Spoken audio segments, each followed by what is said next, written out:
नमस्कार दोस्तों। Welcome to SG edu centre. आज 6 फरवरी है और 6 फरवरी के जो भी इम्पोर्टेंट करंट अफेयर है उसको हम लोग एमसीक्यू के फॉर्म में देखने की कोशिश करेंगे। जब थक जाओ तो आराम कर लो, जब थक जाओ तो आराम कर लो, लेकिन कभी हार मत माना। इसी कोटेशन के साथ आज के करंट अफेयर को देखेंगे। पहला क्वेश्चन है कि हाल ही में किस संस्थान ने Bharat cancer genome Atlas BCA launch किया है? Means which institutions has recently launched the Indian Cancer Genome Atlas ICGA? Option है ए में IIT Madras, option B IIT Delhi, option C IIT Bombay और ऑप्शन डी है आईआईटी पटना। तो इसका सही आंसर है friends IIT Madras. IIT Madras ने आपको कैंसर जीनोम एटलस लॉन्च किया है। देख लेते हैं कुछ इसके एडिशनल इंफॉर्मेशन को कि भारत कैंसर जीनोम एटलस यानी बीसीजीए का उद्देश्य कैंसर के आनुवंशिक कारणों को समझाना और बेहतर उपचार विकसित करना। यह परियोजना फ्रेंड्स भारत के विविध जैविक और आनुवंशिक प्रोफाइल को ध्यान में रखते हुए कैंसर पर अनुसंधान को बढ़ावा देगी। बीसीजीए विभिन्न संस्थानों, अस्पतालों और शोधकर्ताओं के सहयोग से विकसित किया गया है। ठीक है, नेक्स्ट क्वेश्चन है कि हाल ही में किस क्षुद्र ग्रह से मिले नमूनों में जीवन निर्माण के तत्व मिले हैं? Means recently the sample from which asteroid have been found to be contain elements essential for the formations of life. Option A Ceres, option B Vesta, option C Bennu, option D Malala. तो इसका सही answer है friend Bennu. Bennu क्षुद्र ग्रह पर जीवन निर्माण के तत्व मिले हैं। आइए देखते हैं इसके कुछ additional information. The sample from Bennu contains carbon compounds and water molecules which are considered crucials for the formation of life के लिए है। ये जो सैंपल है दोस्तों वर ब्राउट द और under the NASA OSIRIS REx mission के द्वारा ये सैंपल लाया गया है। The discovery will help the scientist understand the earlier development of the solar systems and origin of the life on the earth. इसको understand करने में क्या करेगा? डेवलप करने में, डेवलपमेंट में हेल्प करेगा। जिस प्रकार से डेवलपमेंट हुआ सोलर सिस्टम का, उसके अंडरस्टैंडिंग में ये साइंटिस्ट को हेल्प करेगा। नेक्स्ट क्वेश्चन है कि हाल ही में भारतीय सेना ने किस देश के साथ संयुक्त सैन्य अभ्यास इक्वेरियन शुरू किया है? Means recently with whom has the Indian Army started the joint military exercise Ekuverin? Option A है Myanmar, option B Bangladesh, option C Sri Lanka और ऑप्शन डी मालदीव। तो इसका सही आंसर है फ्रेंड्स मालदीव। मालदीव के साथ भारतीय सेना ने इक्वेरियम जो है, सॉरी म्यांमार के साथ ये आपको इक्वेरियन एक्सरसाइज आपको स्टार्ट किया गया है मिलिट्री के द्वारा।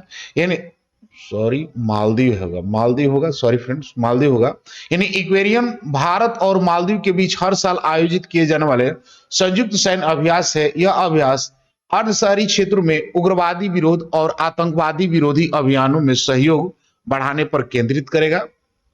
इक्वेरियम का अर्थ होता है मित्रता, जो दोनों देश के बीच मजबूत रक्षा संबंधों को दर्शाता है। यानी आप बता सकते हैं कि इक्वेरियम का मतलब होता है फ्रेंडशिप, जो कि एक मालदीव लैंग्वेज है।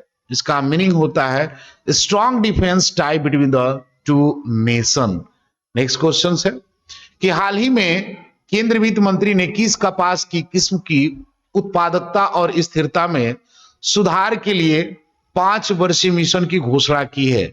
Means the Union Finance Minister recently announced a 5-year missions to improve the productivity and sustainability of which cotton variety? Option A short stable cotton, option B medium stable cotton, option C extra long staple यानी ELS cotton और option D organic cotton. तो इसका सही answer होगा friends कि extra long stable यानी ELS cotton को उत्पादकता कपास की ये नई किस्म की उत्पादकता और स्थिरता को सुधार के लिए 5 वर्षीय मिशन की घोषणा की है।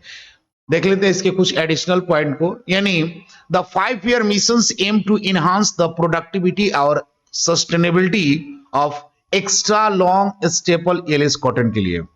एलएस कॉटन जो है इसको फ्रेंड्स, इसकी सुपीरियर फाइबर क्वालिटी, स्ट्रेंथ और सॉफ्टनेस के लिए क्या है ये जाना जाता है, जो कि making it highly valuable in the textile industries के लिए। यह इस पहल से भारत की वैश्विक कपास बाजार में स्थिति मजबूत होगी और जो इसका आपका कंट्री का जो है इंपोर्ट में भी क्या होगा, हम लोग इंडिपेंडेंस होंगे। नेक्स्ट क्वेश्चन है कि एआई रूप से उत्पन्न बाल शोषण सामग्री को अपराध घोषित करने वाला पहला देश कौन बन गया है? Means which is the first country to criminalize AI generated child abuse material? Option A Canada, option B Britain, option C Japan, option D Russia. तो इसका सही आंसर होगा फ्रेंड्स आपका ब्रिटेन। ब्रिटेन ने एआई जनरेटेड जितने भी आपके बाल शोषण सामग्री है उसको अपराध घोषित किया है। देख लेते हैं इसके कुछ एडिशनल पॉइंट को कि ब्रिटेन जो है, Britain becomes the first country to criminalise AI generated child abuse material. यानी जो भी आपके चाइल्ड एब्यूज मटेरियल एआई से बनाए जाएंगे उसको लेकर जो है ब्रिटेन की गवर्नमेंट बहुत ही कॉन्शियसनेस है, कंसर्न कर रही है और इस वजह से इन्होंने इसको क्या कर दिया है, ऑफेंस डिक्लेयर्ड कर दिया है इसको। This legislation aim to address to rise all AI generated explicit content protecting children from virtual exploitation से the law reflected Canada strong, आपका ब्रिटेन, यहां पर कनाडा नहीं ब्रिटेन होगा, strong stance against any form of the child abuse whether real or virtual। Next question है कि हाल ही में 2025 ऑस्ट्रेलियाई क्रिकेट पुरस्कारों में पहले एलन बॉर्डर मेडल से किसे सम्मानित किया गया है? Means who has recently won his first Allen Border medals at the 2025 Australian Cricket Awards? Option A Pat Cummins, option B Travis Head, option C Josh Hazlewood, option D none of these। तो इसका सही answer होगा friends, इसका सही answer होगा Travis head. Travis head ने ये सम्मान पाया है। यानी कह सकते हैं इसके कुछ एडिशनल पॉइंट हम लोग देख लेते हैं कि ट्रेविस हेड ने 1427 रन बनाकर पहले एलन बॉर्डर मेडल को जीता है, जो पूरे वर्ष के दौरान उनकी शानदार प्रदर्शन का परिणाम भी रहा है। उन्होंने जॉश हैजलवुड जो कि 158 वोट और पैट कमिंग 147 वोट को हराकर यह पुरस्कार प्राप्त किया है। हेड को पुरुषों के one day player of the year का पुरस्कार भी मिला है, जो उनकी पिछली साल की ऑस्ट्रेलियाई क्रिकेट के महत्वपूर्ण योगदान को दर्शाता है। ओडीआई रैंकिंग में भी हम लोग T20 रैंकिंग में भी हम लोग देख सकते हैं कि आपको